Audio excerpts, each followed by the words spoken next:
We're calling the Conservation Committee meeting to order at 4:35 on January 9th, 2024. I am Taryn McGregor. Mary Amat. Dorothy Findlay. John Hop.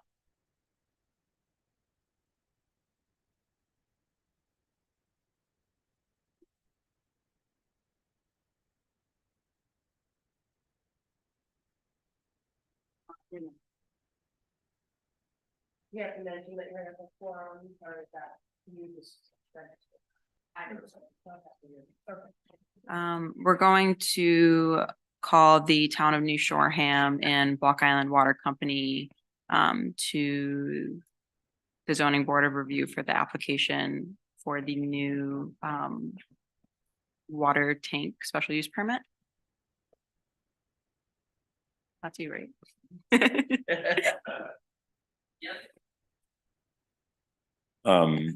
Do you guys want me to take you through what we're doing and the plans and everything else?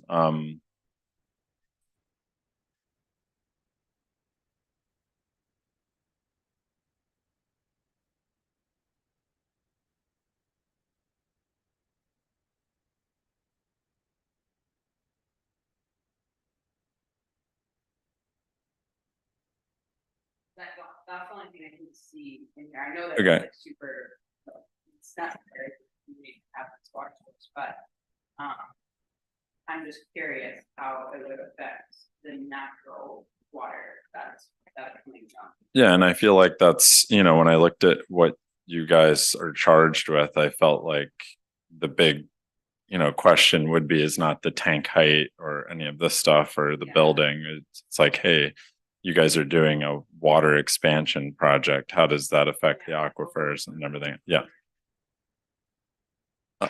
Yeah, and so this is one portion of a three-headed project. So we got $5.6 million from USDA grant loan program to do three separate projects.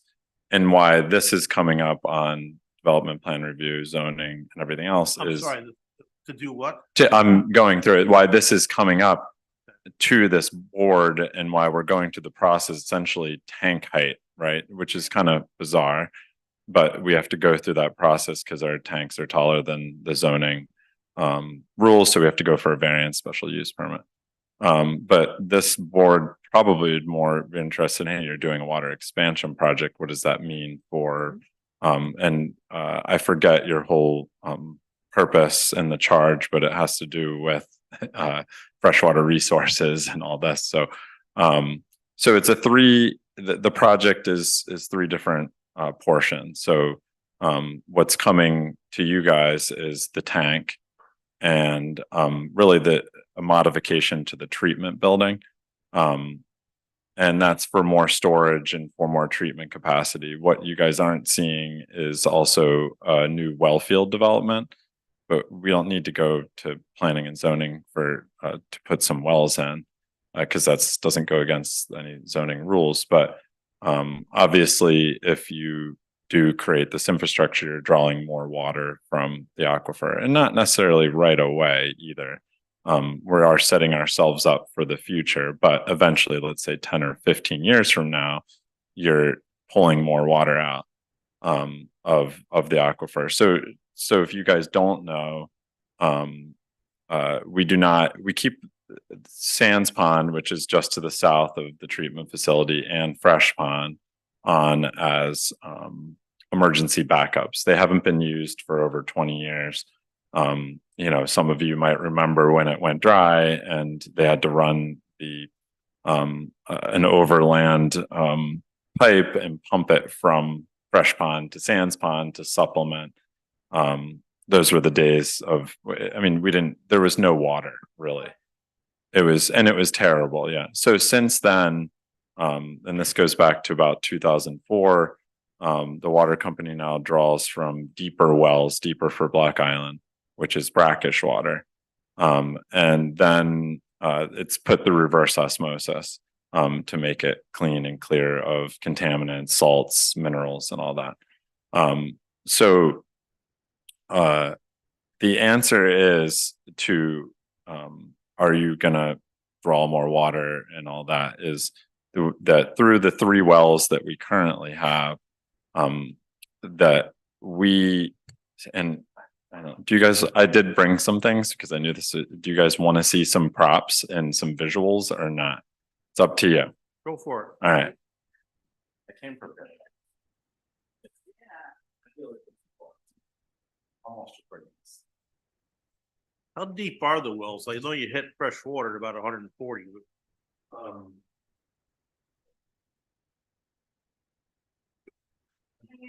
Here, you can use this one. All right, so the wells that we draw from are about 250 feet below the surface. Of course, that matters where you are. Yeah, We're at 125 feet above sea level, so you can do Yeah. the math. We're well below sea Yeah. level. Yeah. So these are some samples that were taken of the last well we did, which we replaced our well 6A. It was aging, and instead of letting it fail, we replaced it before. This was recent. This was last March, so it's within the year. So I gotta pull them out in order. And I didn't bring them all because it'd just be a kind of a waste. So this is at 186 feet, and I can open it up. This is normally where your water bearing formation would be, where we are. And all geology is different on Block Island. It's not gonna all be the same but if you guys look at this, this is nice gravel. Mhm. If you can look at it, if you want to get your hands dirty, you can. But that's nice gravel. That's usually where the water, that's where your private well is generally, right? 140, 150 feet. Yeah, 100, and it depends where you are. My well's about 190. We hit the water bearing formation here. All of the well drillers, the 2 well drillers that we worked with, they say this is where we normally stop and provide you with fresh water, like my well on the west side, like your well. I'm not sure where your well is. I'm not sure where you guys live. You have a well. This is normally where you kind of stop. It's porous, it's gravelly, and this is 186 feet, right? So then what happens is we go through, picking out the next one. These are the next 2 samples that we're taking, 240 and 248. So they take samples when things change. So this was the next sample.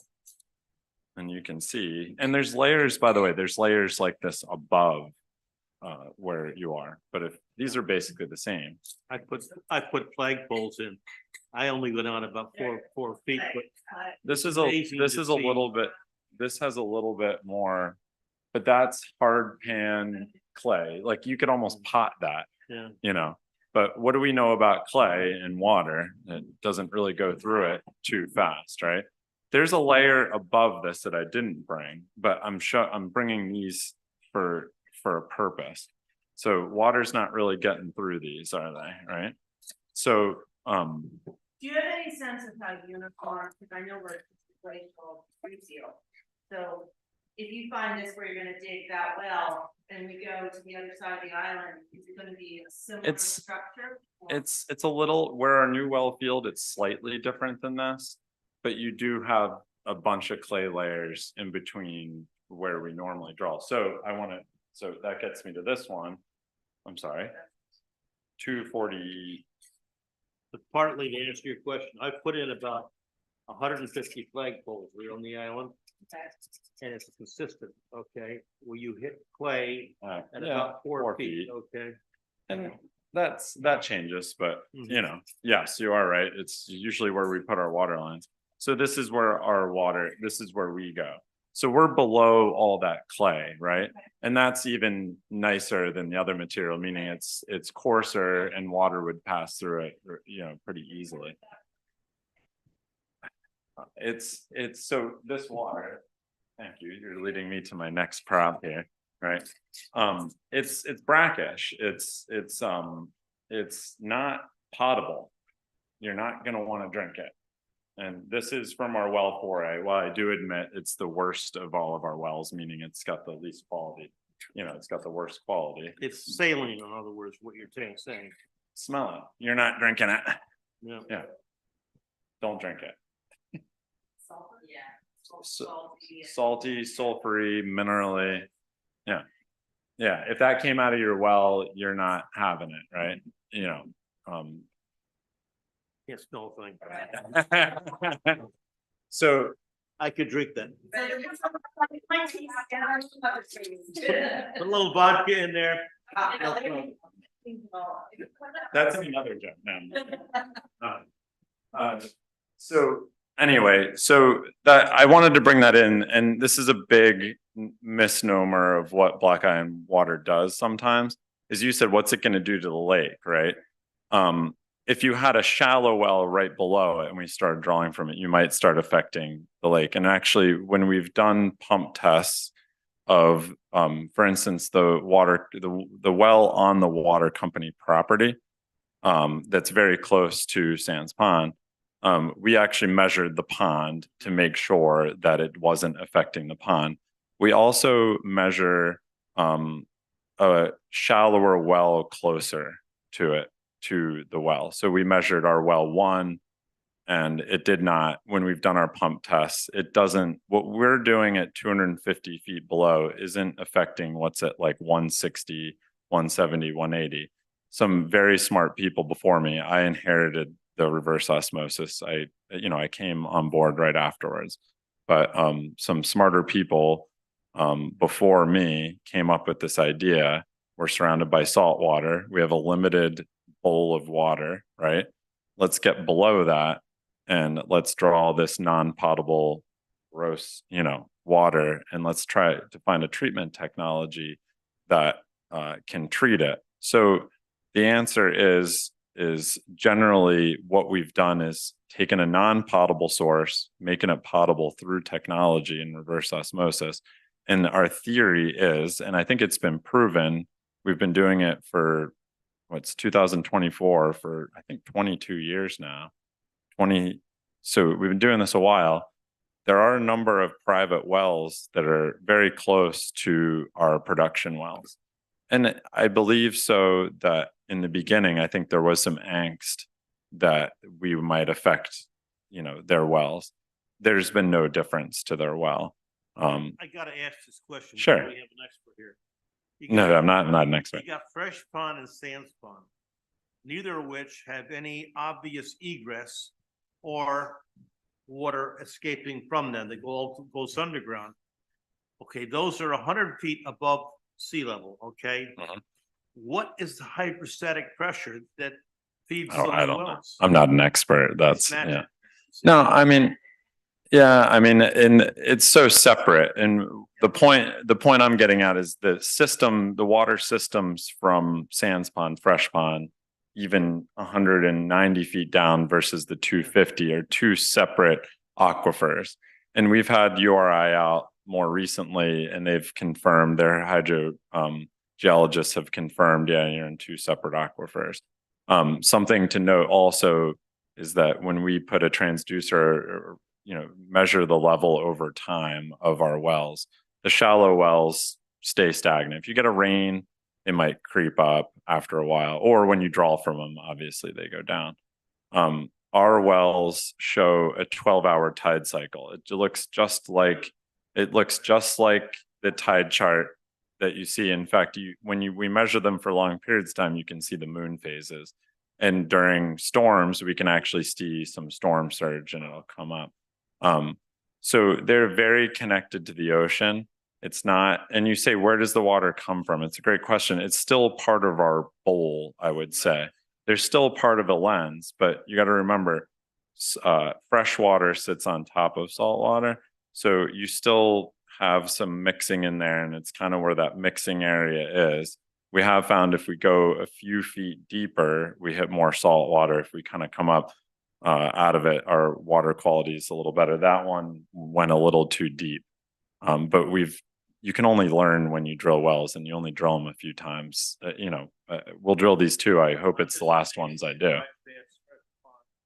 I drive past there twice a day at least, and I never see any variation in the height of fresh pond. There's that rock out in the middle of that, you know, you look at, and it's just incredible. I think that it maintains its depth. We measure sandspond weekly and we find it varies. I mean, since I've been there, it's probably varied 8 feet or so. What? 8 feet Really?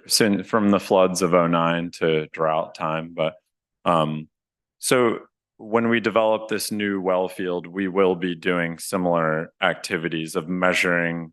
There's an old residential well. It's up on the new well field, if you don't know.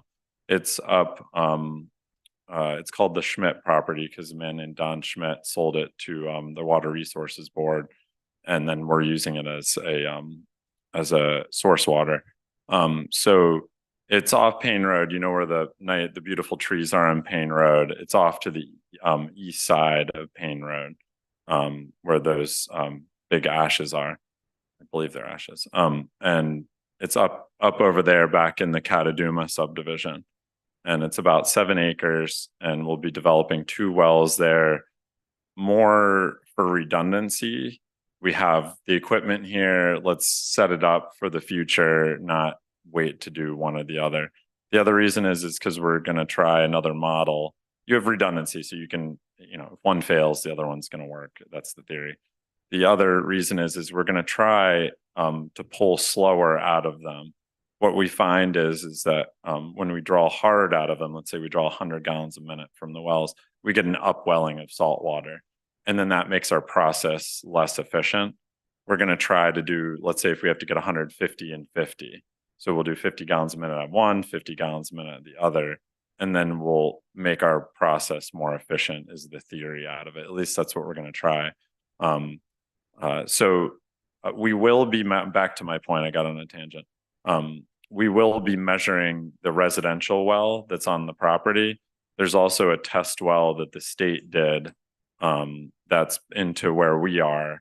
And we're going to be measuring and have transducers in those wells as part of the pump test. So you drill wells and then you do a pump test. It's required. So whether it's 48, 72 hours and you draw out of the well, then you measure the wells around it. So if we get an indication that the residential well is fluctuating, we know we're affecting a well farther away. Yeah, and yes. Yes. Yeah. Yeah. So that's part of the Department of Health, you know, pump tests and what we're regulated on. So I don't think we'll see anything, but it's something that if we do it and it takes into consideration, it has to be monitored. We might monitor it in the future and have a transducer in that well, but the residential wells basically become a nice test well. And it certainly is a concern for maybe some residents in the area, but our goal is to get data from the pump test to calm people's concerns if they are concerned. That's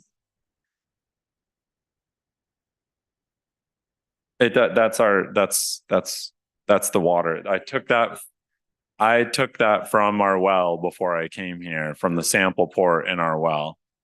Before I came, just so you guys understand what the quality is, what we're dealing with. And like I said, it's the worst one. I did take the worst one, but the other ones, they don't have as much sulfur in them, but you can smell metal, you know what I mean? You smell a metallic. Yeah, what's that? Loaded with iron. Yeah, very high in iron, and high in salts. The longer you draw through a summer, you get more and more brackish as the summer goes on. But at the beginning of the like now they don't really go all that brackish. So yeah, because we're only doing 8-hour pump runs, 6 to 8 hour pump runs at a time. So but I thought that's where this meeting was kind of going to go. Where does the Conservation Commission? I feel like some people like my jars and some people laugh at me. Some people are kind of like, this is really neat. I think it's really neat because that stuff hasn't seen the light of day since. Yeah. I mean, those materials haven't seen. You're going into, so we're on the Wisconsin area glacier, which was, I think, 40 50,000 years ago. This is into the previous ice ages. Yeah. So that stuff hasn't seen the light of day for quite some time.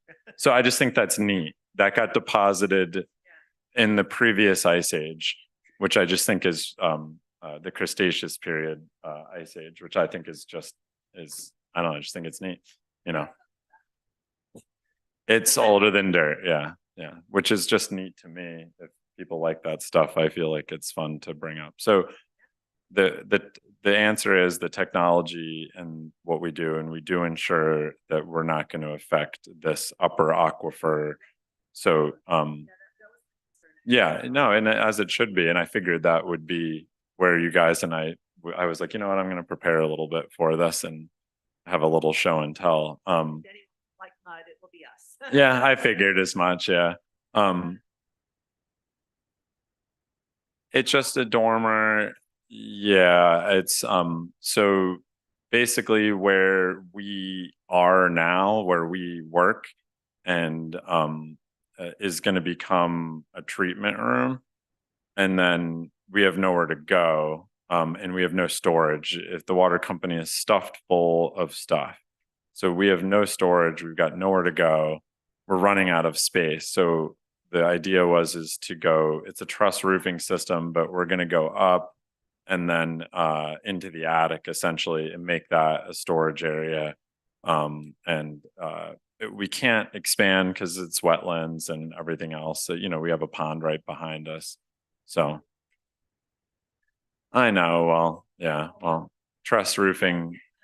Yeah, don't get me started with truss roofing systems. They're cheap and easy, but they're not very functional.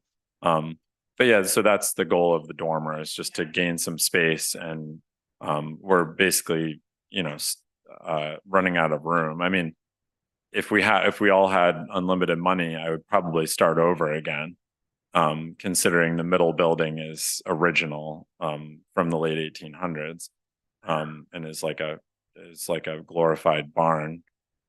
So I mean, but that's not, and you know, if money was, I'd probably start over with a cinder block building and something that could, you know, but that's, you know, and that is what it is. So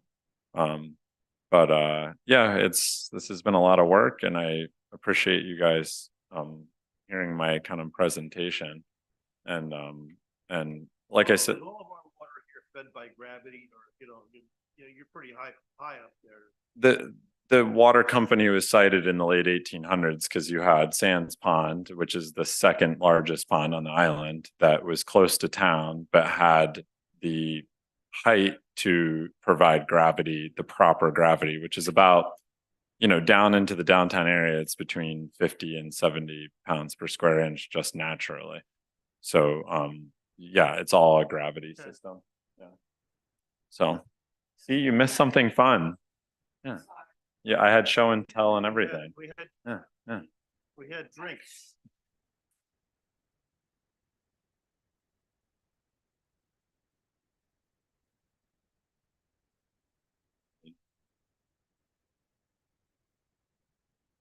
Marion makes the Oh, motion, I'll second. Could I say one more thing before you guys motion? I'm thinking about my points and what I wanted to bring up to you guys. The other consideration I think between you guys is does this mean you're making more water available, right? Water right now is a limiting factor to development on the island, correct? We've had to say no to several expansions or new projects that are going on. We're also potentially could limit this affordable housing project, which we all agree with, right? So it's a seesaw, right? So, okay, yeah, yes. So, on one end, you might be holding back some what I think we all view as good development for affordable housing, but so the answer to that question is hey, you know, unchecked, yes, 100,000 gallons per day, which is what we're hoping to get out of this.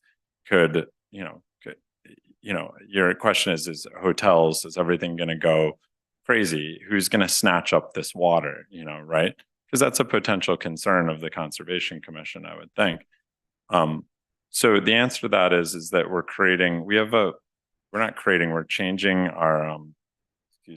we're changing our allocation process, and I don't want to get bogged down in what allocation is, but essentially every lot or every account has an associated allocation during the summer months, right?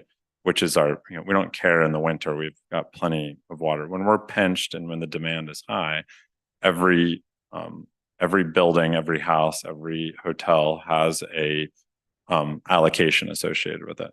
To get into our system and to become a customer, you need to purchase an allotment or a water allocation. It's the same way with sewer as well. So when we make this water available, we're changing how allocation works. Currently, it works where 75% is for private interest, 25% is for public interest. Essentially, town hall. It's not commercial. We don't even go private, public. The affordable housing project would be a public project, for instance. And then what happened is over the years, and this, we're trying to round off the wheel. I feel like the allocation process started out as a block and we're rounding it off. And my job is to try to make it better. So let's say we had 100 gallons available, right? And this is just from easy math. And private interest bought 75 gallons. Then the next year, you'd only have 25 gallons left. And then the public would get whittled away, right? We recalculated that for years. So then you only have 25. Then you're taking 25% for public, right? And then what happened? You don't have much water left for a public project. So what we're doing now is we're not going to recalculate when we make 100,000 gallons available, public projects will get 25,000 gallons a day moving forward. We're not going to say, okay, private interests and we slice the pie every year. We're going to keep that pie slice as 1/4, no matter whether it's 20 years from now or next year. We're also going to create some other different kinds of allocation. So, like I said, I don't want to get bogged down. And we're working on this system currently, but the water board has agreed with the system. So in this 100,000 gallons, we're going to reserve some. So if you don't know, some of the large hotels in town are still on a well, right? During the Harborside fire, there was an issue because the National gets their water from the Harborside well. There's a number of established businesses that are very crucial to our economy and to, Block Island. When we pull up on the ferry, we see these hotels. They're the old Victorian hotels that make this island what it is. So we're going to try our best, and it's not going to be perfect, but we're going to try our best to reserve water for existing buildings. There's also a number of residents that are on wells in the water district. So we're going to try our best to reserve essentially buckets of water, let's say, for existing buildings that are already in the water district. There'll be a bucket of water for new development, and there'll be buckets of water for public, and we're going to hold those and not recalculate them every year. So this helps in 20 years, 10 years, whatever. We don't want to whittle down all of our water that's available because we might not be able to expand again, to be honest with you. You need a lot of land for well fields. We're already bursting at the seams. You're talking about a large investment to do another expansion at this point. So what we're doing is we're going to kind of create buckets of different water for the buy-in. And some of that will be for new development. Some will be for existing buildings. Some will be for public projects, essentially. And we're going to hold it. So if new development happens and, some new buildings go up, whether it's residential, commercial, then there's going to be a limited amount of water available to that because we would like to hold water for existing buildings that, we had the Barrington Inn this year. Their well completely failed. They live there. They're running a business, a B&B out of there. And we had enough water. Luckily, it was kind of later on in the summer, but we want to be there for that existing. They would have had to shut down if they couldn't go on Block Island Water. They were shutting their doors. You know, potentially the economic impact for these people would have been terrible. And we were able to come. We want to make sure that we can do that for the existing businesses that are currently here that make up our island economy. At least that's the theory that we're going behind. You know, and I think that's a concern of the Conservation Commission. But yeah, there's some, we're trying to do this responsibly. And because there is a chance you could make 100,000 and the next day, technically, a development could buy up 95,000 gallons of that. And then we have no water available for, let's say, the Harborside, you know, these other staple businesses that are on our island and have been operating for, you know, over 100 years, you know. So that's our goal, is to try to control that, save some water for the existing buildings, but also for projects like are going on the west side. Because the problem is, for private wells, for anyone who serves over 20 people over 60 days has to be regulated under the Safe Drinking Water Act. And then it's next to impossible. Yeah. If there's water available, the Department of Health says, too bad, you're gone. You know, if there's a water main abutting your property and there's water available, they say to, you know, tough nuggies, you're going on. Yeah, and we've had to do that in this pinch that we've had. I think we're at 2, maybe 1 now and 1 coming down the pipe of, hey, we don't have the water available, we're uncomfortable. We release them from having to go on town water in the water district. If you are trying to develop this property in the next year, go ahead and drill a well. Yeah, drill a well. Yeah. Hey, we're going to be a couple of years. If you're going to be a couple of years, wait for us. But if you want to build a house and have it quick, we're not trying to stop that either. So, but I feel like that was my other point with Conservation Commission is trying to hold some water for the existing buildings that have been here for a while that are on private wells. Yeah. No, I Yeah. appreciate that. Yeah. And I don't know how much, you know, what our whatever is, but my concern is always making more water isn't always a good thing, because we don't really, you know, we could just limit how many people come here, you know, like how many people use these things. Maybe the hotels have maxed out, maybe we're done, you know, and so it's like making more. When I initially heard particularly this, when we had, you know, vote on it and are we going to do this, my concern was, well, more water is not necessarily better, because we don't need it, although in the summer we do. And is it just for, you know, outside corporations making money off of us? And, you know, we damage the environment and kick ourselves in the butt. So I really very much. Yeah, no, that was the second, Yes. yeah. And, you know, you're not going to sit there and say all of our waters for existing buildings, but we're going to come up with a calculation. We're going to try to come up with how many houses. I've got a lot of metered data, you know, but the expansion we're doing isn't satisfying. So let's say all the existing buildings went on tomorrow, right?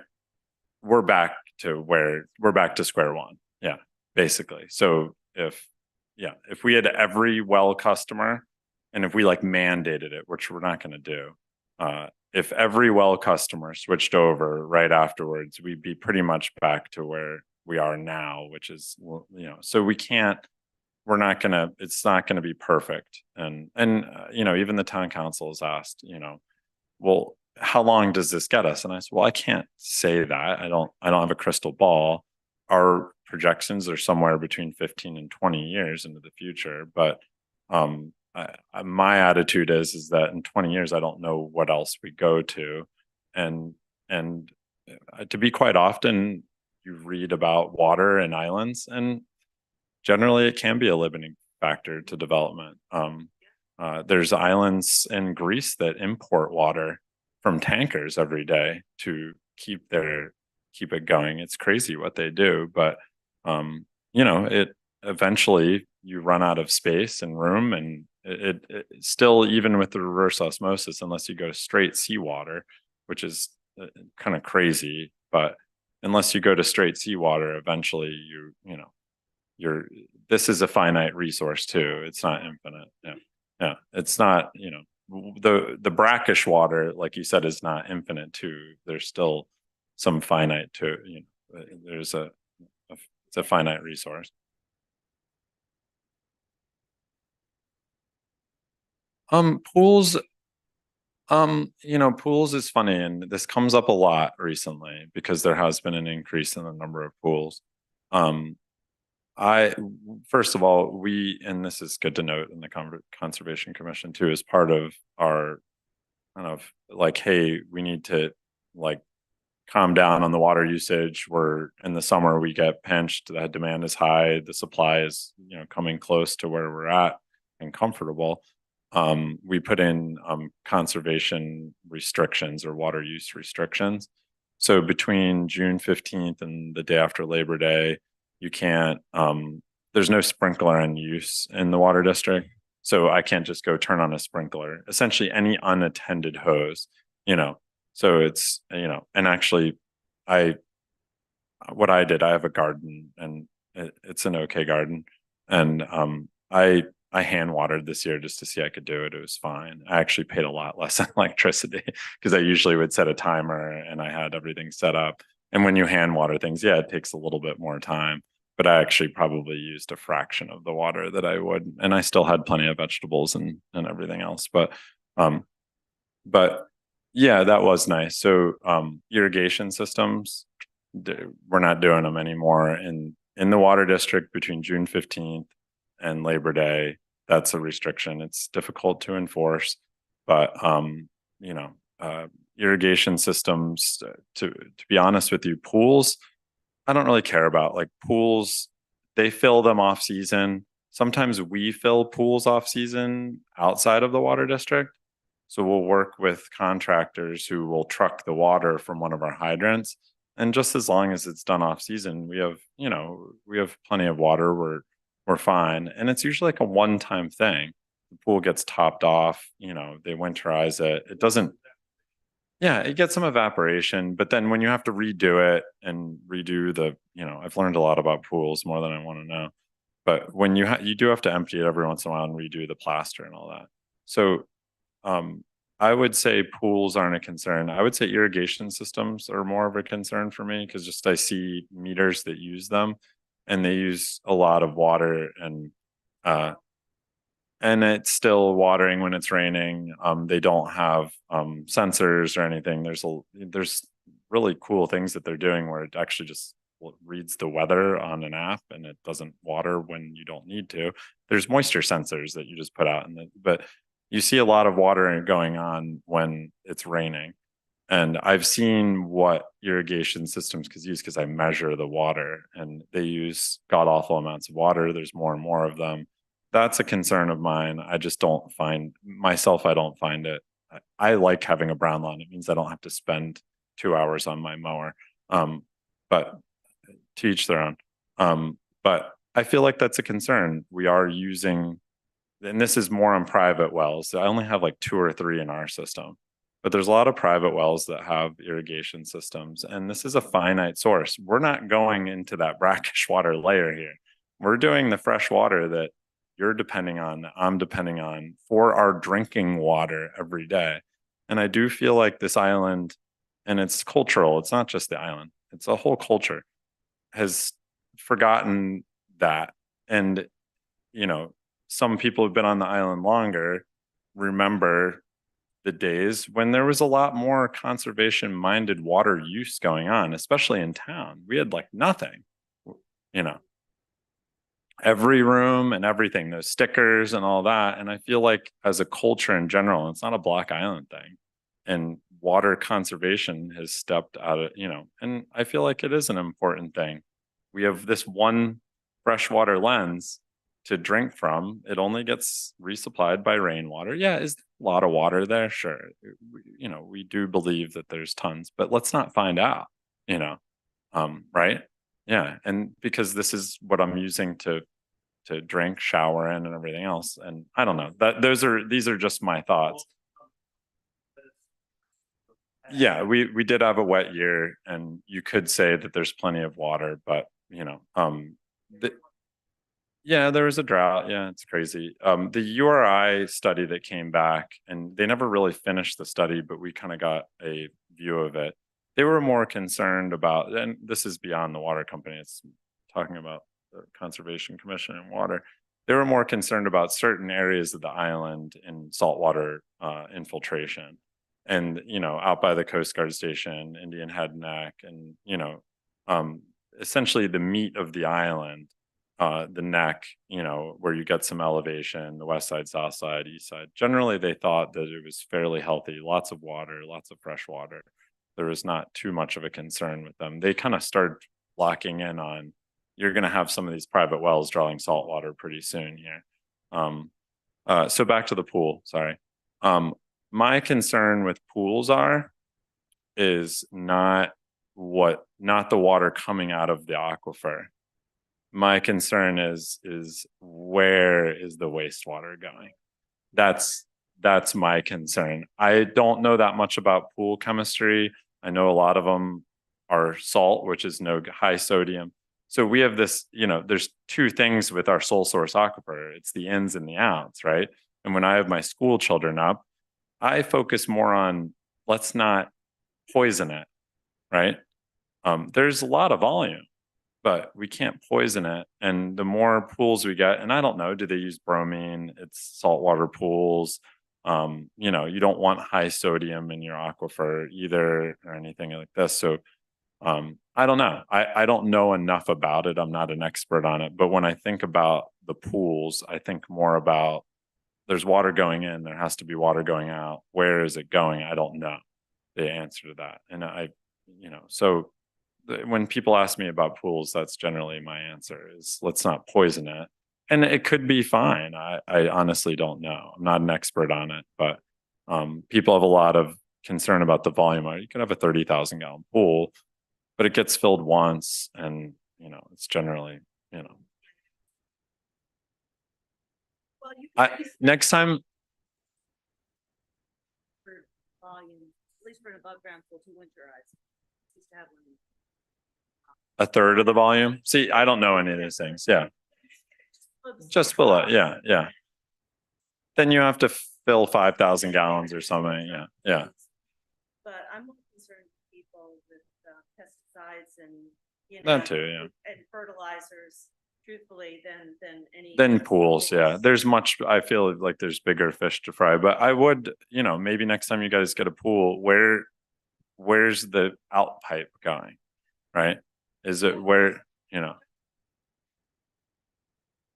Yeah, and where's the, you know, where's your overflow pipe? Where is that going? And I don't, like I said, I don't know whether there's nasty chemicals in it. There could be not. Every pool's different. People do different systems, and depending on your water and everything else. So I feel like that's a fair question to be asking, but we're kind of off subject a little bit, but it's all water related, I guess. But anyway, I stopped your motion, but I did want to hammer that home about I wanted to hammer it home about the allocation system that we're adjusting to adjust. Cause like I said, one person could buy the 95,000 gallons, I guess. And then that's not okay. That's like, you know, that would be 1 or 2 or 3 interests buying up all of our water right away. And we want to protect against that. We want this to last a little bit, but also go to the correct places, I suppose. And everyone would have a different opinion about that. But our opinion is that we need to put some priority towards public projects and prioritize 2 things: existing buildings, public projects. Because believe me, the next time that there is I don't want to have to sit there with the housing board and say, we don't have water for you. I want to be able to say next time they want an affordable housing, year-round housing project, which is a huge need on this island, I want to be able to say we reserved water for this Yeah. project. And, you know, you have, you know, maybe over the next few years, you have, a number of public projects going on, and I think everyone seems geared up not to put truss roofing systems, but to put apartments for employees and everything above them. So there's a number of projects that we might see over the next 5 to 10 years. And I want to be able to say, yes, this is, you know, this is this is the healthy thing to do. So, yes, it is. And we don't have anything in place. We've all talked about it in board meetings and agreed to it, in concept. It's just working the numbers is difficult, it can be difficult. And, working, it's very important what those numbers are actually going to be. And we haven't really got it. I'm too busy dealing with this stuff and everything else. So This is a lot of stuff. the other thing that's great about this project is it gives us a lot more water for fire protection, which obviously is all in the forefront of our mind after what happened this past summer. So it's huge. That gives us a couple more hours on town water to fight a fire, which is you know, I don't know whether that's Conservation Commission or not, but you know, I feel like that's important. It's important for every commission to consider. So, but anyway, I'll stop talking. Said enough. I'll keep on going on about water all day. So, but I really appreciate that. Thank you. oh, cool. Thank you. Yeah. You guys had a motion on the table, so. So, motion to give a favorable recommendation for the proposal, and I seconded it. And then we're supposed to ask if there's any discussion. And if there's no discussion, then we vote. Is every, yes? Aye. Okay. So passes unanimously. Thank you, guys. I appreciate it. Yeah, no, thank you. I appreciate it. Yeah. I didn't want this just to be a meeting where we brushed over things. I like to get into some of the, you know, and I think we hit on the stuff that is important for conservation here, so. But, and thank you guys for meeting, and I appreciate it. Yeah. One more thing. Now I gotta go to planet tomorrow, so.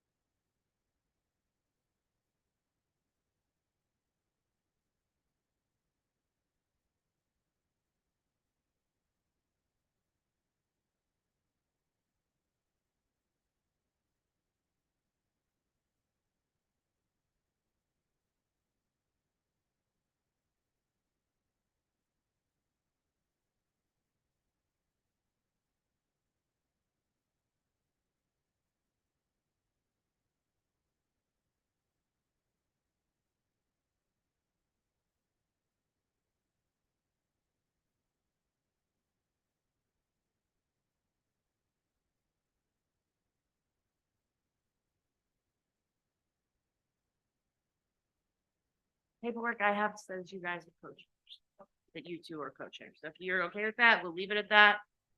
Yeah, okay. And so then approval of minute, or approval of the schedule, sorry.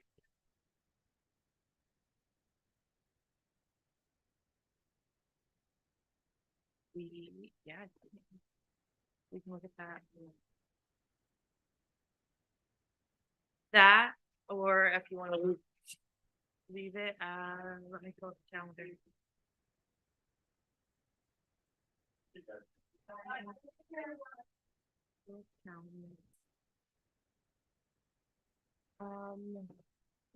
We can do the 19th or the 5th.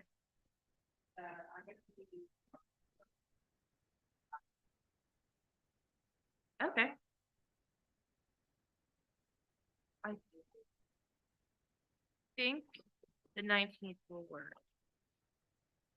I can change. But otherwise, it's okay.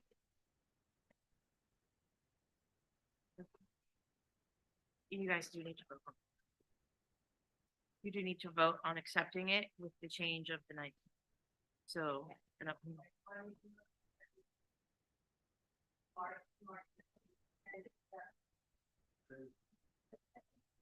okay. Who's second, John? Okay. And then make a motion for adjourn. Make a motion to adjourn. Thanks, John.